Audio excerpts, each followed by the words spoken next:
దేవుని స్తోత్రం. ఈ రోజున మరొక వాగ్దానం ద్వారా దేవుడు మనతో మాట్లాడుతున్నాడు. దేవుని వాక్యం ద్వారా కీర్తన గ్రంథం 23వ అధ్యాయము 6వ వచనము.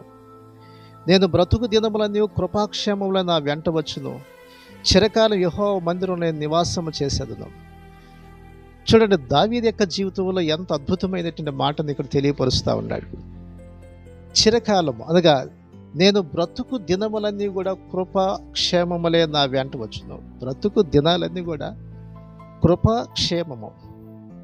చూడండి, దావీదుకి దేవుడు ఒక శాశ్వతమైన కృపనిచ్చినాడు. ఆయన సౌలుకి దేవుడు, ప్రజలు ఎన్నుకున్నారు సౌలుని, కానీ ఎక్కువ కాలము దేవునికి ఇష్టడిగా బ్రతకలేకపోయినాడు.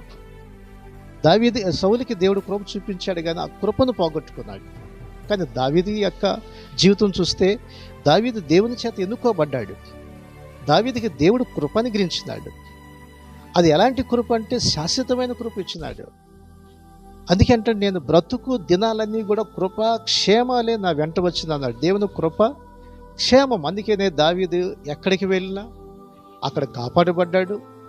అనేకమైన శత్రువులు, అనేకమైన శోధనలు, సమస్యలు దావీదు ఎదుర్కోవాల్సి వచ్చింది. అయితే దేవుడు ఎంతో అతను కాపాడినాడు. ఈ రోజున నీ జీవితంలో కూడా అనేకమైన శోధనలు, సమస్యలు కూడా నువ్వు వెళ్ళాల్సి వస్తూ ఉన్నప్పుడు ఆయన నిన్ను కాపాడేవాడిగా ఉన్నాడు. ఆయన నిన్ను భద్రత కలిగి చేసేవాడిగా ఉన్నాడు. మరి దావీదు అంటాడు, నా చిరకాలము యెహోవా మందిరములో నేను నివాసం చేస్తాను. నిజంగా ఏం కోరుకుంటున్నాడంటే దేవుని సన్నిధిలో చిరకాలం కూడా ఉండాలని ఆశపడుతున్నాడు. మరొక మాట కూడా మనం చూస్తే కీర్తనలోని 27వ అధ్యాయంలో మనం చూస్తే 4వ వచనంలో దేవుని యొక్క సన్నిధిలో ఒక వరం అడిగాడంట. యెహోవా యొద్ద ఒక వరం అడిగాను అన్నాడు. దాన్ని నేను వెతుకుతున్నాను. దేవుని దగ్గర అడగటమే కాదు, దాన్ని వెతుకుతున్నాడు. అడుగుడి మీకు ఇవ్వబడును, తట్టుడి మీకు తీయబడినది. అడగాలి దేవుణ్ణి, దాన్ని వెతకాలి, దొరికేంత వరకు కూడా వెతకాలి నీవు. అది ఏమడిగినాడంటే దావీదు, మరి యెహోవా ప్రసన్నత చూచుటకును, ఆయన ఆలయంలో ధ్యానించుటకును నా జీవితకాలం అంతా యెహోవా మందిరములో నివసింపాలనుకున్నాడంట. చూడండి, దేవుని మందిరములో ఆయన నివసించాలని, దేవుని సన్నిధిలో ధ్యానించాలని, ఆయన ప్రసన్న చూడాలని దేవుని దగ్గర ఆ వరాన్ని ఆయన అడుగుతున్నాడు. మరి నీవేం అడుగుతున్నావు? నీ కుటుంబంలో దేవునితో ఉన్న జీవితం ఎంత ధనికరమైంది. ఆయన సన్నిధిలో నిత్యము సుఖములు ఉండే ఉంది. దేవుని సన్నిధిలో నిత్యము సుఖాలు ఉండే, దేవుని సన్నిధిలో ఆశీర్వాదాలు ఉండే, దీవెనలు ఉండే. ఆ కృప పొందుకుంటా నీవు.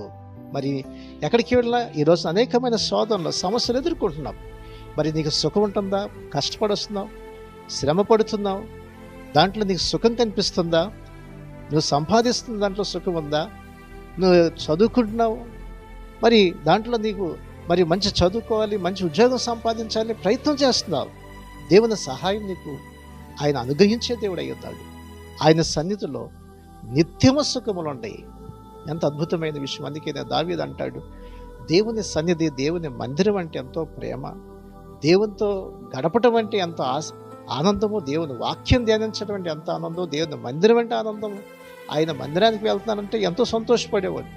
దేవుని మందిరం కట్టాలని ఎంతో ఆశ ఉండేది. మరి అటువంటి యొక్క హృదయం గలవాడిని దేవుడు ఎప్పుడు విడిచిపెట్ట. ఆయన నీ హృదయం అలా ఉన్నప్పుడు, దేవునితో సహవాసం, సన్నిధి ఆశిస్తున్నప్పుడు, నీ కుటుంబంతో దేవుని మందిరానికి వెళ్ళి దేవునితో ఆరాధించే జీవితం కలిగినప్పుడు ఆయన నీ జీవితంలో ఎప్పుడు కూడా ఆయన సుఖములు, ఆయన సమాధానంతో నింపుతాడు. ఆయన నీవు జీవించే జీవితాన్ని అంతా కూడా కృపాక్షేమాలు నీ వెంటొస్తాయి. నువ్వు వెళ్ళే ప్రతి పనిలో కూడా, ప్రతి విషయంలో కూడా దేవుడు నీకు తోడై ఉండి నిన్ను కాపాడి భద్రపరిచి నేను దీవిస్తాడు. అట్టి కృప దేవుడు నీకు అనుగ్రహించింది. కానీ చిన్న ప్రార్థన చేద్దాం. ఈ వాక్యాన్ని విన్నాం. ప్రియ సహోదరి సహోదరులతో పాటు ఏకీభవించండి, ప్రార్థన ఆశీర్వాదం తీసుకుందాం. పరిశుద్ధుడా, ప్రేమగల తండ్రి, గొప్ప దేవాన్ని కొన్నాళ్ళు ఈ వాక్యాన్ని వింటున్న ప్రతి సహోదరి కొరకు ప్రార్థిస్తున్నాం. దావీదు యొక్క జీవితంలో నా బ్రతుకు దినాలన్నీ కూడా కృపాక్షేమాలు నా వెంట వస్తాయని, చిరకాల యెహోవా మందిరంలో నివాసం చేస్తానన్నాడు. అట్రీతిగా ప్రభువా, కృపయు క్షేమయు ప్రతి ఒక్కరికి అనుగ్రహించండి. నీ సన్నిధిని ప్రేమించేవారుగా, నిన్ను ఘనపరిచేవారుగా, నిన్ను మహింపరిచేవారుగా చేయండి. ఈ దినమంతట్లో నీ దీవెన, నీ ఆశీర్వాదాలు అనుగ్రహించి సహాయం చేసి మీ నామానికి మహిమ తెచ్చుకోమని యేసు నామమున అడుగుచున్నాం తండ్రి, ఆమేన్. ఈ శ్రేష్టమైన సందేశం మీకు దీవెనకరంగా ఉంటే 10 మందికి షేర్ చేయండి, లైక్ చేయండి, మంచి కామెంట్ పెట్టండి.